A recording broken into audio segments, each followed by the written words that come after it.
I'm your friend, Dr. Charles Apoki. Today, I'm not recording from the farm. Somebody asked me why I'm always recording in the bush. That's my office. That's where I spend most of my time. Today, I'm out of town. I'm in a city to do an interview with a radio station. But there's a subject matter I want to speak on. I want to talk about drive your life. Your life is your personal responsibility. Your life is your duty to drive. I had an incident a few days back. A lady that buys cucumbers from me told me to plant cucumbers, that she was ready to buy 10 bags every 4 days.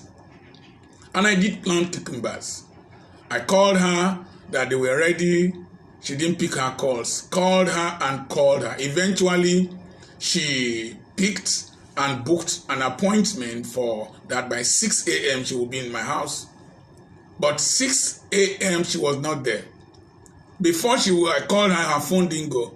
I got up, got dressed, carried my cucumbers, drove to Warri. Number one, don't have somebody that can hold you to ransom. Number two, don't be predictable. There is predictable unpredictability. That is, let people know that they cannot predict you. But there are predictable things about you, like punctuality. I must go early. I must be very punctual. Before she knew it, I had made alternative calls. Always have an exit plan.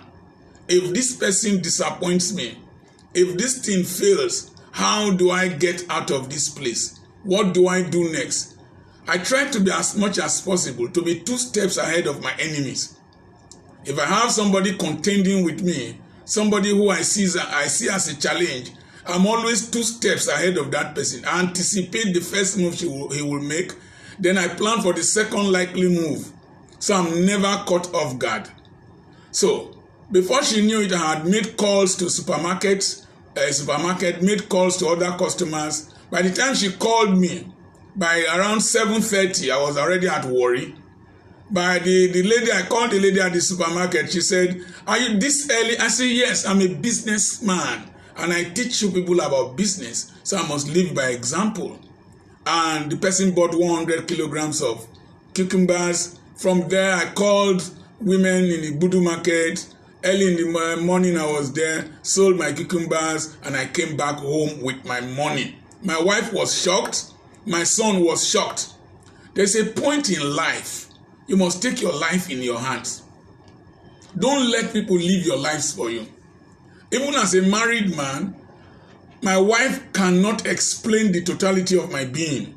She does not know the totality of my being. Don't let somebody feel he has known you. And so, if somebody feels he has known you, known all about you, if somebody thinks that he can predict you, if somebody thinks that he has folded you in his pocket, your life is finished. Surprise people, surprise yourself, surprise your environment. Have a joker. Nobody knew that Peter had a machete in his hand and he sliced somebody's ear off. The point I'm trying to make is, try as much as possible, live within the limits of the law, live within the limits of the Bible, but don't let any person predict you. Don't let any person feel he or she has cornered you into one angle. No, I don't allow that. I don't allow that. I always make sure that my life is an asset in my hand that I will manage and give account of. By the time I called her today, she had wired the money she had been owing me. She had thought that by telling me and making me plant cucumbers, and she was the one coming to buy them from me, that she had held me to ransom. I will never let any person hold me to ransom. And don't let any person and anything hold you to ransom. God bless you. I'm your friend, Dr. Charles Apoki.